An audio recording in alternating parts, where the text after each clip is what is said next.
आजपासून मी एक नवीन संदेश मालिका सुरू करीत आहे, जिचं नाव आहे देवाच्या लोकांच्या बाबतीत अशा गोष्टी का घडतात. आणि ह्या मालिकेतला आजचा हा पहिला भाग आहे आणि आजचा विषय आहे बागेतील समस्या. आता मला अगोदर तुम्हाला सांगू द्या की सर्वच प्रश्नांची उत्तरं माझ्याजवळ नाही, परंतु देवाच्या वचनात आहे. आणि जसं जसं आपल्याला देव त्याच्या वचनातून प्रगट करत असतो तसं तसं आपल्याला समजायला लागतं की परमेश्वर कोण आहे, कसा आहे, तो कसं कार्य करतो, कसं कार्य करत नाही. आणि दोन शास्त्रभाग आपण आजच्या सिरीजमध्ये जाण्यापूर्वी, विषयाकडे जाण्यापूर्वी दोन शास्त्रभाग मी तुम्हाला सांगू इच्छितो. पहिला शास्त्रभाग आहे रोमकरास पत्राचा 11वा अध्याय आणि याचं 33व वचन. रोमकरास पत्र 11:33 या ठिकाणी पाऊल असं लिहितो, आहा, देवाच्या बुद्धीची व ज्ञानाची संपत्ती किती आघाद आहे, किंवा देवाची बुद्धी आणि ज्ञान हे किती आघाद, किती अफाट आहे. त्याचे निर्णय किती गहन आणि त्याचे मार्ग किती अगम्य आहेत. अगम्य म्हणजे आपल्या बुद्धी पलीकडे, समजण्या न सारखे. रोमकरास पत्र 11:33. आणि म्हणून परमेश्वर कसं कार्य करतो, कसं नाही, हे जर आपल्याला जाणून घ्यायचं असेल तर त्याच्या वचनातून आपल्याला ते कळतं. परंतु सर्वच गोष्टी देवाबद्दल आपल्याला समजत नसतात. कारण सर्वच जर समजलं तर मग तो देव कसा राहणार, नाही का. आपण मानव आहोत, तो देव आहोत. आपल्याला लिमिटेड बुद्धी, ज्ञान आहे, पण जे आपल्याला आवश्यक आहे ते तो आपल्याला प्रगट करतो आणि ते आपण समजू शकतो. आणि ज्यावेळेस आपल्याला ही जाणीव होते, ह्या गोष्टी आपल्याला समजायला लागतात, त्यावेळेस आपल्याला कळतं की जरी आपल्याला नाही समजलं तरी देवाला माहीत आहे काय चाललेलं आहे. जरी आपल्या जीवनात, कदाचित तुमच्या जीवनात अशा काही गोष्टी घडत असतील, तुम्हाला त्याचं उत्तर मिळालं नसेल, कदाचित मिळणारही नाही या आयुष्यामध्ये, परंतु हा विश्वास आहे की तुम्ही देवाच्या हातात आहात आणि त्याला सर्व माहीत आहे. दुसरा शास्त्रभाग आहे नीतिसूत्रे याचा 3रा अध्याय 5वं वचन. नीतिसूत्रे 3 आणि वचन 5 या ठिकाणी असं लिहिलेलं आहे, तू आपल्या अगदी मनापासून परमेश्वरावर भाव ठेव, आपल्याच बुद्धीवर अवलंबून राहू नकोस. नीतिसूत्रे 3 आणि 5. बरेच वेळेस आपला प्रॉब्लेम हा असतो की आपण आपल्या बुद्धीवर अवलंबून राहतो. म्हणजे आपण एखादी गोष्ट, एखादा प्रॉब्लेम समजण्याचा प्रयत्न करतो की असं का झालं, तसं का नाही झालं, देवाने असं का केलं, तसं का नाही केलं. आणि म्हणून तो म्हणतो की तू अगदी मनापासून परमेश्वरावर भाव ठेव. आपल्याला भाव ठेवायला, भरोसा ठेवायला सांगितलेला आहे. आपल्याला सर्व समजलंच असं सांगितलेलं नाही आहे. पण प्रॉब्लेम कधी होतो, जेव्हा आपण परमेश्वरावर भाव ठेवण्याऐवजी आपण समजण्याचा प्रयत्न करू लागतो तेव्हा. आणि बरेच वेळेस असं घडतं, नाही का. म्हणून आपलं काम आहे त्याच्यावर भरोसा ठेवणं, त्याच्यावर अवलंबून राहणं. आता एक बेसिक प्रॉब्लेम जो आपल्या सर्वांचा आहे की सर्व गोष्टींच्या ज्या समस्या किंवा सर्व काही जे प्रॉब्लेम आहेत, जे शारीरिक असो, कौटुंबिक असो किंवा राजकीय कोणतेही असोत, ह्याची सुरुवात कुठून झाली, याचं कारण काय, ह्याचं मूळ आपण पाहणार आहोत. आणि ह्या सर्व गोष्टींचं मूळ किंवा या सर्व गोष्टींचं प्रकटीकरण देवाने त्याच्या वचनात दिलेलं आहे. आणि म्हणून पवित्र शास्त्राशिवाय आपल्याला देव कळू शकत नाही. पवित्र शास्त्राशिवाय आपण कोण आहोत, कशासाठी जन्मलेलो आहोत, हे जग कोणी निर्माण केलं, कसं झालं, कुठं चाललेलं आहे, या प्रश्नांचे उत्तर आपल्याला मिळू शकत नाही. तर एकमेव ठिकाण आहे ते म्हणजे देवाचं वचन, पवित्र शास्त्र. आणि ह्या पवित्र शास्त्रामध्ये आपला प्रॉब्लेम, आपली समस्याच नव्हे तर त्याच्यावर सोल्युशन किंवा उपाय काय हे देखील सांगितलेलं आहे. आता ही जी मालिका आहे आजपासून आपण घेणार आहोत ती इयोबाच्या पुस्तकावर आधारित आहे. आणि इयोबाकडून की जो असा मनुष्य होऊन गेला ज्याच्यासारखं दुःख कोणीही कधी सहन केलं नाही, सोसलं नाही, त्याचं उदाहरण आणि त्याच्या नावाचं पुस्तक देवाच्या वचनामध्ये आहे. आणि त्या पुस्तकातून इयोबाच्या जीवनावरून काही महत्त्वाचे धडे जे आपण आज शिकू शकतो, जे आपल्याला लागू आहे ते आपण पाहणार आहोत. आणि म्हणून जर तुम्ही पुन्हा योबाचं पुस्तक वाचलं नसेल तर अवश्य वाचा, कारण बरेच जणांनी ते पुस्तक वाचलेलं नाही आहे. आणि म्हणून जर तुम्ही ते पुस्तक वाचलेलं असेल तर तुम्हाला ह्या गोष्टी समजणं अधिक सोयीस्कर होईल. शास्त्र असं सांगतं की संपूर्ण शास्त्रलेख आपल्या शिक्षणासाठी, बोधासाठी, सुधारणुकीसाठी दिलेला आहे, की यासाठी की देवाचा माणूस परिपूर्ण व्हावा, कशाचे आपण उणे राहू नये. म्हणजे पवित्र शास्त्र आपल्याला परिपूर्ण करण्यासाठी दिलेलं आहे. म्हणजेच ज्यावेळेस आपण अर्ध शास्त्र वाचतो किंवा शास्त्रातले काही पुस्तकं वाचतो किंवा शास्त्रभाग वाचतो तर आपलं ख्रिस्ती जीवन अर्धवट राहतं. पण आपण अर्धवट राहू नये ही देवाची इच्छा आहे, तर आपण पूर्ण व्हावे. आणि म्हणून जर पूर्ण व्हायचं असेल तर संपूर्ण शास्त्र वाचणं गरजेचं आहे. अर्धर जर वाचलं तर तुम्ही पूर्ण विश्वासार्ह होऊ शकणार नाही. कारण संपूर्ण शास्त्रलेख म्हणजे त्या वंशावळ्यासुद्धा जे आपल्याला वाटतं की ह्याचा आपल्याशी काय संबंध आहे, कशासाठी लिहिलेलं आहे हे नावं वगैरे, परंतु जोपर्यंत समजत नाही तोपर्यंत आपल्याला वाटतं. पण ज्यावेळेस आपल्याला त्याच्यातलं प्रगटीकरण मिळतं, समजतं, त्यावेळेस आपल्याला कळतं की शास्त्रात एकही शब्द, एकही वाक्य उगीच लिहिलेलं नाही.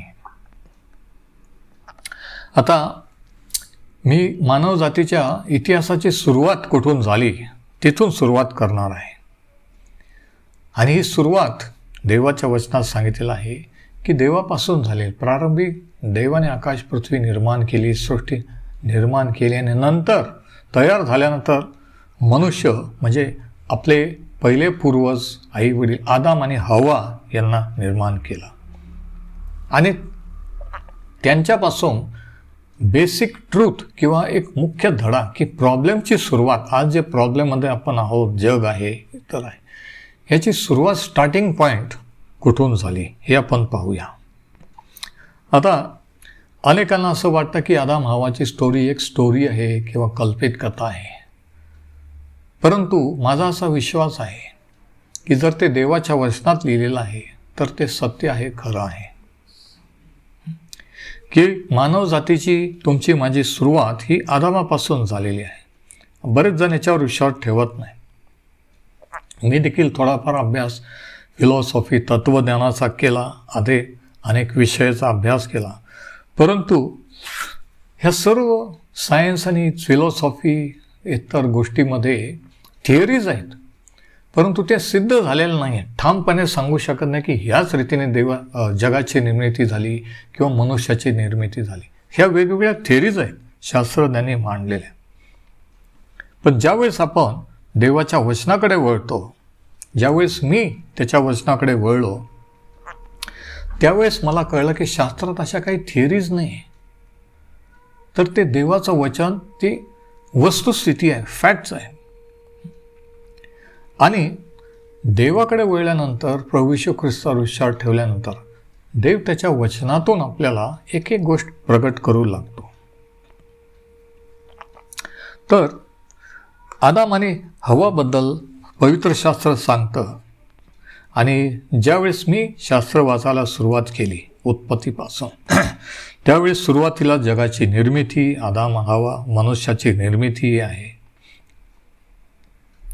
काही वेळेस असं वाटायचं की खरंच असं झालेलं आहे का. काही लोकांचा अजूनही विश्वास नाही, परंतु ते खरं आहे. ती माणसाचं ओरिजिन किंवा मानव जातीचा उगम तिथून आहे. आता पवित्र शास्त्रामध्ये आदामाचे संतान किंवा आदामाचे पुत्र हे वाक्य आपल्याला वारंवार आढळतात. आणि याचं कारण असं की देवाची जी तारणाची योजना आणि देवाने लिहिलेलं त्याचं वचन किंवा पवित्र शास्त्र हे आदामाच्या संतानांना उद्देशून लिहिलेलं आहे, आदामाच्या संततीला. म्हणजे कदाचित याचा अर्थ असा असू शकतो की आदाम हवा यांच्याकडून किंवा यांच्यापासून जे जग निर्माण केलं त्याच्या अगोदर काही युग होऊन गेले असावेत, परंतु आदामाच्या संततीला देवाने त्याचं वचन आणि तारणाची योजना ही उद्देशून लिहिलेली आहे. आता मानवाची निर्मिती झाल्यानंतर नेमकं काय घडलं हे आपण थोडक्यात एक शास्त्रभाग वाचू आणि त्याच्यावरून आपल्याला कळू की आपल्याला कळून येईल की सर्व समस्यांचं, सर्व प्रॉब्लेमची सुरुवात का आणि कुठून झाली आणि कशी झाली. आणि हा शास्त्रभाग आहे उत्पत्तीचं पुस्तकाचा 3रा अध्याय आणि वचनं 1 ते 7. जेनेसिस 3:1-7 या ठिकाणी असं लिहिलेलं आहे, परमेश्वर देवाने केलेल्या सर्व वनचरात सर्प फार धूर्त होता. तो स्त्रीला म्हणजे हव्वेला म्हणाला, तुम्ही बागेतल्या कोणत्याही झाडाचे फळ खाऊ नये असे देवाने तुम्हाला सांगितले, हे खरे आहे काय? स्त्रीने सर्पाला म्हटले, बागेतल्या झाडांची फळं खाण्याची आम्हाला मोकळीक आहे, पण बागेच्या मध्यभागी असलेल्या झाडाच्या फळाविषयी देवाने सांगितले आहे की ते खाऊ नका, त्याला स्पर्शही करू नका, कराल तर मराल. सर्प स्त्रीला म्हणाला, तुम्ही खरोखर मरणार नाही, कारण देवाला हे ठाऊक आहे की तुम्ही त्याचे फळ खाल त्या दिवशी तुमचे डोळे उघडतील आणि तुम्ही देवासारखे बरे वाईट जाणणारे व्हाल. त्या झाडाचे फळ खायला चांगले, दिसायला मनोहर आणि शहाणे करायला इष्ट आहे असे त्या स्त्रीला दिसून आले. तेव्हा तिने त्याचे फळ काढून खाल्ले आणि आपल्याबरोबर आपल्या पतीलाही ते दिले व त्याने ते खाल्ले. तेव्हा त्या उभयतांचे डोळे उघडले आणि आपण नग्न आहोत असे त्यांना कळून आले. तेव्हा त्यांनी अंजिराची पाने शिवून आपणासाठी कटिवेष्टने केली. उत्पत्ती 3:1 ते 7. आता प्रश्न असा आहे की हव्वेला कोणी हे सांगितलं की देवाने सांगितलेलं आहे की सर्व झाडांचे फळ खा, पण मध्यभागी असलेल्या झाडाचं फळ खाऊ नका, जर खाल तर मराल. हव्वेला आदामाने सांगितलं, कारण आदामाला राखण करण्यासाठी आदामावर देवाने ती जबाबदारी दिलेली होती. परंतु ती ज्यावेळी सर्पाशी किंवा सैतानाशी बोलत होती, जो सैतानाचा रूपाने तिथे आलेला होता, तिने काय सांगितलं? परमेश्वराने सांगितलं होतं की सर्व झाडांचं फळ खा, परंतु मध्यभागी असलेल्या झाडाचं फळ खाऊ नका, जर खाल तर तुम्ही अवश्य मराल. आता या ठिकाणी जे संभाषण त्या सर्पामध्ये किंवा सैतानामध्ये आणि हवेमध्ये झालं, त्याच्यात त्याने असं दाखवलं की देवाने तुमच्यापासून काहीतरी लपवून ठेवलेलं आहे. म्हणजे त्या सर्पाने किंवा त्या सैतानाने देवाविषयी गैरसमज निर्माण करण्याचा प्रयत्न केला. ते देवाच्या प्रतिमेत होते, पण त्यांना सांगितलं की तुम्ही प्रतिमेत नाही आहे. जेव्हा तुम्ही देवाची आज्ञा मोडाल, जे सांगितलं करू नका ते कराल, तेव्हा तुम्ही देवासारखे व्हाल. आणि हे एका मिनिटात किंवा एका तासात झालेलं नाही आहे. दररोज वारंवार किती वेळेस तो येऊन बोलत होता आपल्याला माहीत नाही, परंतु वारंवार सारखं रोज ते सांगून तिचा विश्वास बसला सर्पावर. तिचा विश्वास देवावरचा डगमगला. तिला सर्प जे सांगत आहे ते खरं वाटू लागलं की खरं देव आमच्यापासून काहीतरी लपवत आहे. आणि ह्या रीतीने तिचा देवाबद्दल गैरसमज निर्माण झाला. आणि सैतानाची नेहमी ही ट्रिक आहे. म्हणून गैरसमज करणारे आत्मे लोक हे सैतानापासून असतात. लक्षात घ्या, सैतान आणि त्याचे लोक हे गैरसमज करणारे आहेत. नेहमी काहीतरी संशय आणणं, काहीतरी डाऊट निर्माण करणं, खरंच असं होईल, खरंच तुम्हाला वाटतं का प्रार्थना केल्यावर, खरंच तुम्हाला वाटतं का देव तसं करेल, ही सैतानाची भाषा असते. ऐकून घ्या. आणि हेच त्यावेळेस झालं की देवाने काहीतरी लपवून ठेवलेलं आहे. सगळं काही जे तुम्हाला द्यायला पाहिजे ते दिलेलं नाही आहे. किती विशेषण आहे का? ते देवासारखे असताना, त्याच्या प्रतिमेत घडवलेले असताना सुद्धा सांगितलं की तुम्ही देवासारखे नाही आहे. जेव्हा देवाचं ऐकणार नाही, जेव्हा देवाची आज्ञा मोडाल आणि ते फळ खाल, तेव्हा तुम्ही देवासारखं व्हाल. बघा, म्हणजे सैतानाने या ठिकाणी काय केलेलं आहे की हवेच्या मनामध्ये, स्त्रीच्या मनामध्ये डाऊट किंवा संशय निर्माण केलेला आहे की जो देव परमेश्वर रोज त्यांची भेट घेत असे सायंकाळच्या वेळी, ते त्याच्याशी संभाषण करत होते. किती महिने किती दिवस हे चाललं आपल्याला माहीत नाही फळ खाण्यापूर्वी, पण ते परमेश्वराच्या सहवासात होते. सगळं काही उपलब्ध होतं, काहीच कमी नव्हतं, कोणत्याच गोष्टीची प्रार्थना करायची गरज नव्हती, सगळं काही दिलेलं होतं. पण तरीही त्यांना असं सांगण्यात आलं की सगळं दिलेलं नाही, काहीतरी राखून ठेवलेलं आहे. आणि म्हणूनच आज बरेचसे लोक म्हणतात की सांगा बरं पालक साहेब, देवाने असं का केलं, तसं का केलं नाही. म्हणजे देव खरोखर चांगला देव आहे हा विश्वास नाही आहे. वाईट झालं की ते म्हणतात देवाने असं का केलं. म्हणजे पहिला दोष हा देवाला जातो. आणि हे एदेन बागेपासून सुरू झालेले, आजच नाही. बघा, हा मूळ माणसाचा पापी स्वभाव आहे. पण जेव्हा ती ऐकत गेली, तो सांगत गेला. आणि जसं ती ऐकत गेली तसं तिला खरं वाटू लागलं. आणि म्हणून प्रभू येशूने म्हटलं की तुम्ही कसं ऐकता किंवा काय ऐकता याविषयी जपा. 24 तासात दिवसभरात अनेक जण आपल्याला भेटतात, फोन येतात, है ना, बऱ्याचशा गोष्टी आपण ऐकतो. पण आपण काय ऐकतो आणि वारंवार काय ऐकतो, काय खरं मानतो, ह्याच्यावर आपण काय करणार आहोत हे अवलंबून असतं. तर सैतानाची ट्रिक अशी होती की देवाबद्दल संशय निर्माण करणं आणि मग त्यांना देवाची आज्ञा मोडायला लावणं. की खरंच देवाने सांगितलं तो फळ खाल, त्या दिवशी तू खास मरशील. पण सैतानाने सांगितलं, जेव्हा त्याला कळलं की हिचा देवावरचा विश्वास उडायला लागलेला आहे, माझं खरं वाटायला लागलेलं आहे, त्याने सांगितलं की तुम्ही खरंच मरणार नाही, उलट देवासारखे व्हाल. बघा, आणि हीच ट्रिक तो आजही वापरतो की देवाने जे सांगितलेलं आहे त्याच्या वचनामध्ये त्याच्यावर डाऊट निर्माण करतो. आणि म्हणून लोक म्हणतात ते ठीक आहे, शास्त्रात लिहिलं आहे, पण अरे पण म्हणजे काय, पण म्हणजे काय. देवाचं वचन जर आहे आणि तुम्ही म्हणता की माझा देवावर विश्वास आहे, त्याच्या वचनावर विश्वास आहे, मग पण कशाला पाहिजे. म्हणजे आपल्याला खरं वाटत नाही की ते जरी लिहिलेलं आहे, ते जरी शास्त्र वाचन आहे, पण मला नाही वाटत देव मला बरं करेल किंवा माझं तारण करेल किंवा मला देईल. आपल्याला खरंच खरं वाटतच नाही. म्हणजे काय की डाऊट, की देवाच्या वचनावर डाऊट किंवा संशय.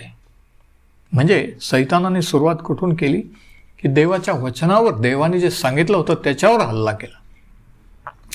आता देवाने त्यांना बायबल दिलेलं नव्हतं, आदाम हवाजवळ कोणतंही बायबल नव्हतं, फक्त एकच आज्ञा होती की सर्व झाडांचे फळ खा पण मधल्या भागी.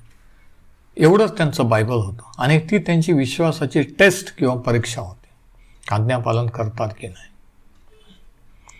आणि सैतानाने देवाने जे सांगितलं आहे त्याच्यावर डाऊट निर्माण करण्याचा प्रयत्न केला. आणि कसा, प्रश्न विचारून, खरंच देवाने सांगितलेलं आहे का. तिने त्याच्यात ॲड केलं हवेने की त्याला त्या झाडाजवळ जाऊ नका, स्पर्शही करू नका. देवाने असं नव्हतं सांगितलेलं, तुम्ही जर शास्त्रात वाचलं, फक्त फळ खाऊ नका सांगितलं होतं. पण हिने त्याच्यात भर टाकला की देवाने सांगितलं की त्याच्या जवळ जाऊ नका, त्या झाडाला स्पर्शही करू नका. आणि ह्या रीतीने त्यांचं पतन झालं. आधी सैतानाचं खरं वाटलं, संशय, देवावर संशय आला, देवाबद्दल गैरसमज झाला. आणि नंतर तिसरी स्टेप की देवाची आज्ञा डायरेक्ट मोडली. जे करू नको सांगितलं होतं ते फळ तोडलं आणि ते खाल्लं. तर ह्या पायऱ्या असतात, पतन पावल्याच्या ह्या पायऱ्या आहेत. देवाच्या वचनावर संशय, नंतर गैरसमज की देवाने मला सगळं काही दिलेलं नाही,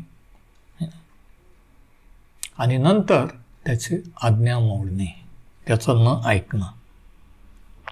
आणि ह्या स्टेप्स ज्या हवेने केल्या की पहिल्याने डाऊट करणं, नंतर अविश्वास दाखवणं आणि आज्ञा मोडणं, ह्याच्यामुळे तिचं पतन झालं, तिचा पराभव झाला.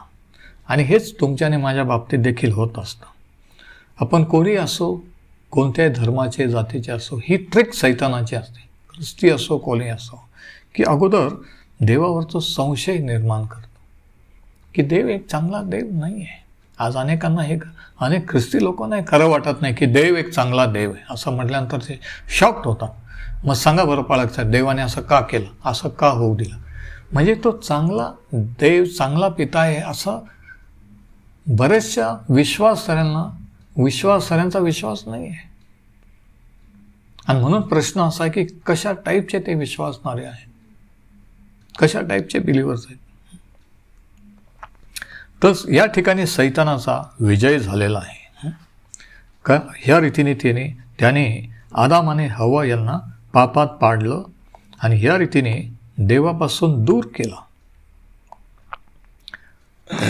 आता आणखी एक गोष्ट याच्यात ही होती, ट्रिक अशी होती की ते देवावर अवलंबून राहत होते. देवाशी त्यांचं नातं जोडलेलं होतं आणि सैतानाला ते नातं तोडून त्यांना इंडिपेंडेंट किंवा स्वतंत्र करायचं होतं. हे सगळं सांगण्यामागे उद्देश हा होता की तुम्ही एकदा परिपूर्ण झाल्यानंतर देवासारखं तुम्हाला देवाची गरज नाही. तुम्ही देवावर अवलंबून राहणार नाही. तुम्ही स्वतःचं लाईफ स्वतः जगाल. आणि हेच आज अनेकांच्या तोंडून आपण ऐकतो की मला देवाची गरज नाही, मी माझं कमवतो, मी माझं खातो, मी माझं हे करतो, है ना. अनेकांना असं वाटतं की प्रार्थना करणं, चर्चला जाणं, शास्त्र वाचणं म्हणजे काहीतरी आपण कमकुवतपणा आहे, है ना, उणीव आहे. म्हणून त्यांना ही अशी भावना की मी सेल्फ सफिशियंट आहे. आणि हेच सैतानाला पाहिजे की आपण देवापासून तुटलं जावं, डिस्कनेक्ट व्हावं. आपण देवावर अवलंबून राहू नये, आपण त्याच्याशी जोडले जाऊ नये, इंडिपेंडेंट. म्हणून इंडिपेंडन्स स्पिरिट आज अनेक वेळेस आपल्याला चर्चमध्ये हे स्पिरिट, हा आत्मा कार्य करताना की स्वतंत्र, मला देवाची गरज नाही, मला चर्चची, मला कोणाची गरज नाही, मी थेट देवाशी बोलतो, आम्ही घरात प्रार्थना करतो वगैरे वगैरे. म्हणजे ही ट्रिक सैतानाची असते की देवापासून आपल्याला हळूच असं वेगळं करायचं, डिस्कनेक्ट करायचं. आणि त्याच्यात तो यशस्वी झाला. आणि या रीतीने मानवजातीचं पतन झालं आणि तिथून सर्व समस्यांची सुरुवात तिथून झाली असं पवित्र शास्त्र सांगतं. हे सैतानाने त्यांना सांगितलं. आता आणखी एक महत्त्वाचा पॉईंट हा लक्षात ठेवा की फळ खाल्ल्यानंतर किंवा देवाची आज्ञा मोडल्यानंतर आदाम आणि हव्वा यांना पुत्र आणि कन्या झाल्या. म्हणजे तोपर्यंत त्यांना मुलंबाळ झालेले नव्हते. पण पतन पावल्यानंतर, पापात पडल्यानंतर मूलबाळ झाले. आणि म्हणून ते पापी झाल्यामुळे, देवापासून डिस्कनेक्ट झाल्यामुळे, मरण त्यांच्यात शिरल्यामुळे काय झालं की त्यांची संतान, त्यांची संतती, त्यांच्यामध्ये पण आदामाचा स्वभाव आला आणि मरण आले. आणि म्हणून शास्त्र सांगतं की एक मनुष्य आदाम याच्यापासून मरण आले आणि सर्व जगावर मरण पसरले.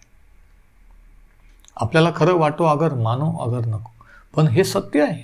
तुम्ही माना अगर नका मानो, ही फॅक्ट आहे देवाच्या वचनाची. एका माणसाच्याद्वारे पाप जगात आले आणि सर्व मानवजात ही पापी झालेली आहे.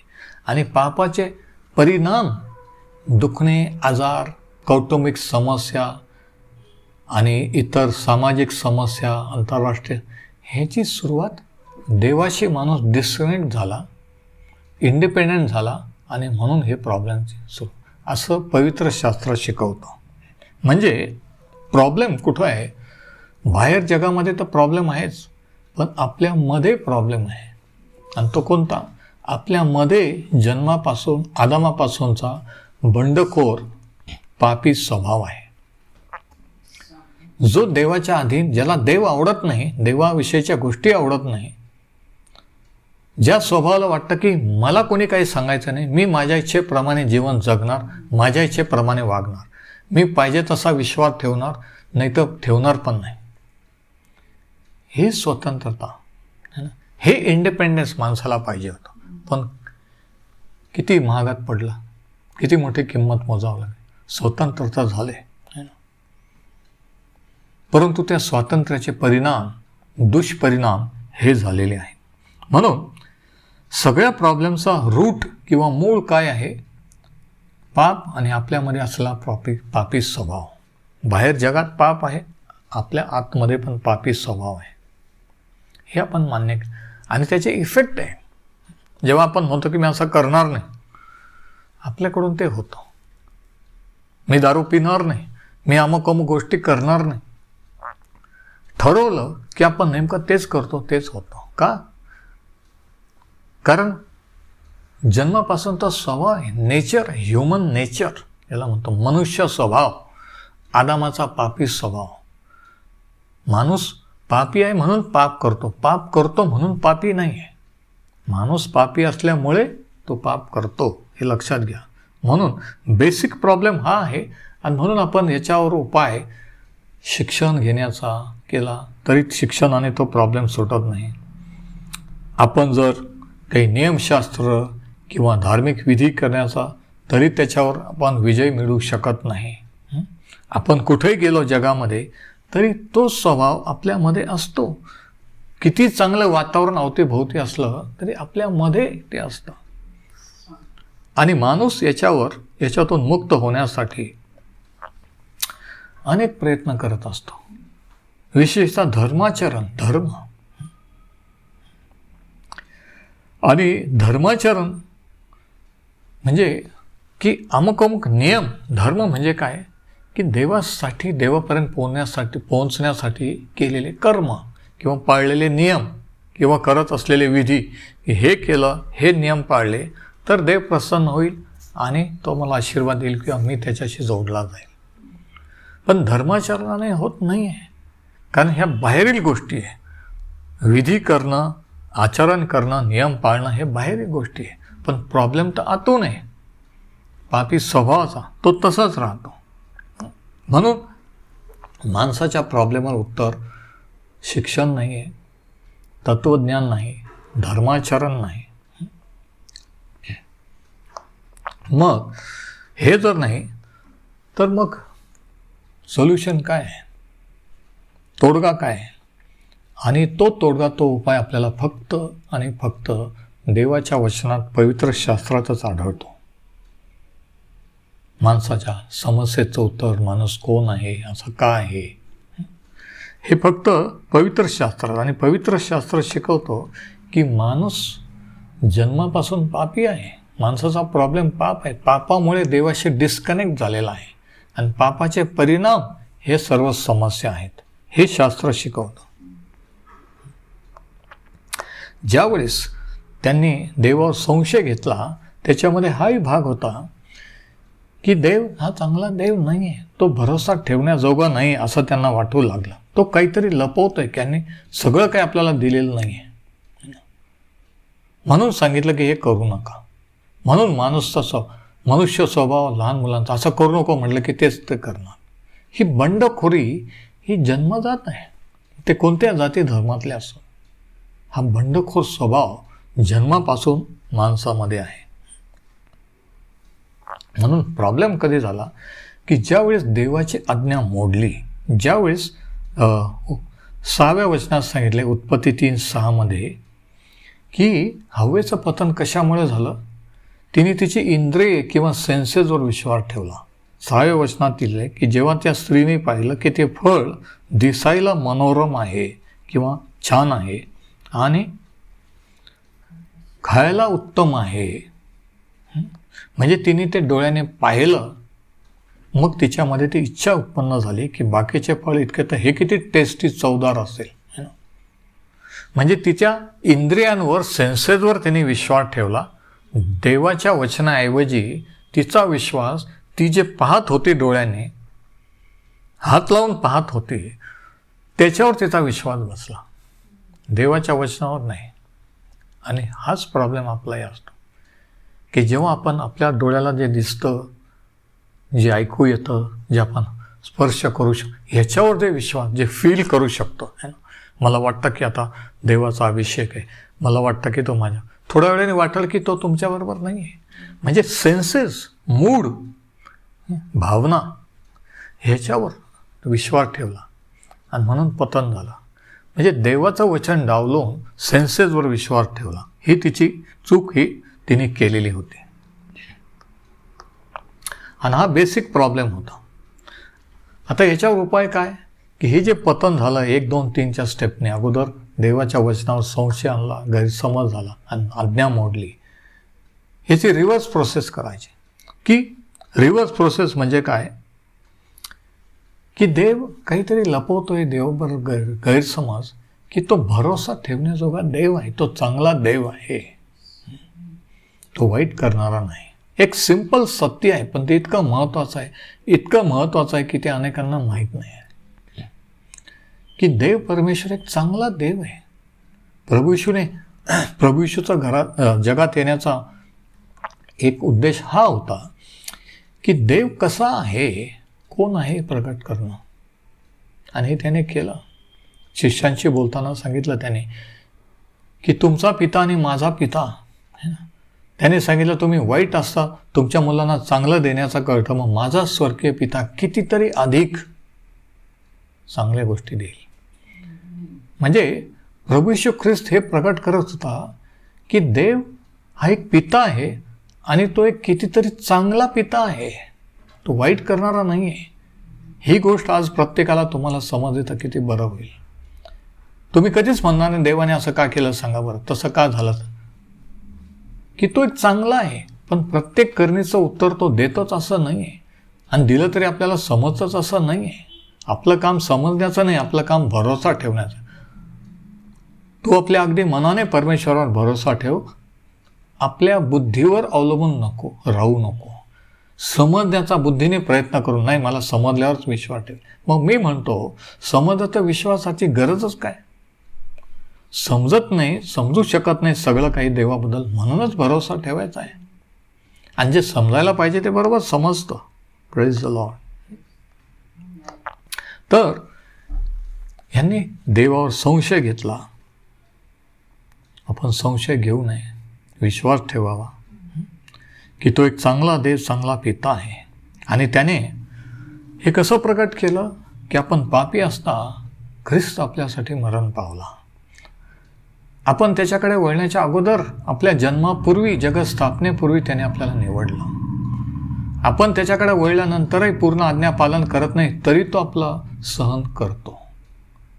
म्हणजेच तो एक चांगला पिता आहे, नाही का. तर पहिली गोष्ट ही की आपण आपलं बंडखोर, आपण पापी आहोत हे कबूल करून बंडखोरी बाजूला ठेवून त्याच्याकडे आला पाहिजे.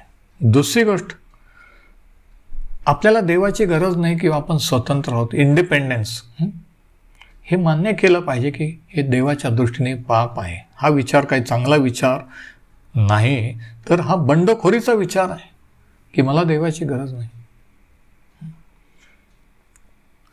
हे स्वातंत्र्य आपण देवाला समर्पित केलं पाहिजे.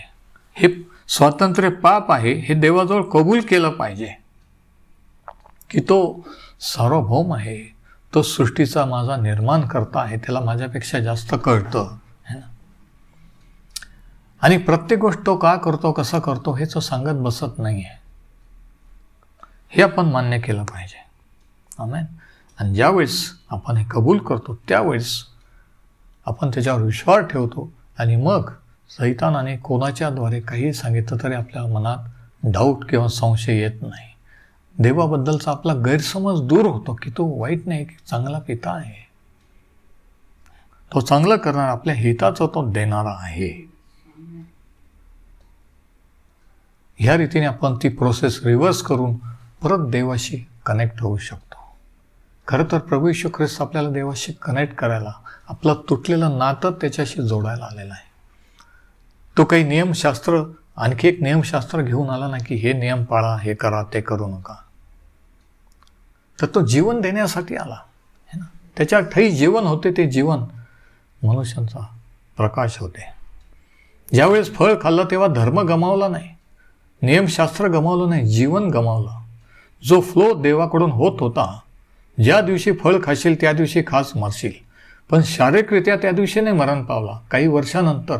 पण आत्मिकरित्या आत्म्याने देवाशी संबंध तुटला आणि आत्मिक मरण आलं. म्हणजेच आत्मिक जीवन गमावलं, सार्वकालिक जीवन गमावलं. आणि ते जे गमावलं ते देण्यासाठी प्रभू येशू ख्रिस्त जगात आला. म्हणून त्याने म्हटलं की मार्ग, सत्य व जीवन मीच आहे. त्याच्या ठाई जीवन होते आणि ते जीवन मनुष्यांचा प्रकाश होते. म्हणून जेव्हा आपण प्रभू ईश्वर, जेव्हा तुम्ही त्याच्यावर विश्वास ठेवून देव म्हणून, तारणारा म्हणून स्वीकारता, तुमचं जीवन त्याला समर्पण करता, पापी होय कबूल करून, आपल्याला पापांची क्षमेची गरज आहे, पापाचा प्रॉब्लेम सॉल्व्ह करण्यासाठी तो आला आणि त्याने तो सॉल्व्ह केला. ही आनंदाची बातमी आहे. प्रभू येशूच्या द्वारे त्याच्यावर विश्वास ठेवून आपण पुन्हा एकदा फळ खाण्यापूर्वी जसं आदाम हवाचं देवाशी नातं होतं, फेलोशिपमध्ये संगतीत होते, तसं आपलं प्रभू येशूच्या द्वारे होऊ शकतं.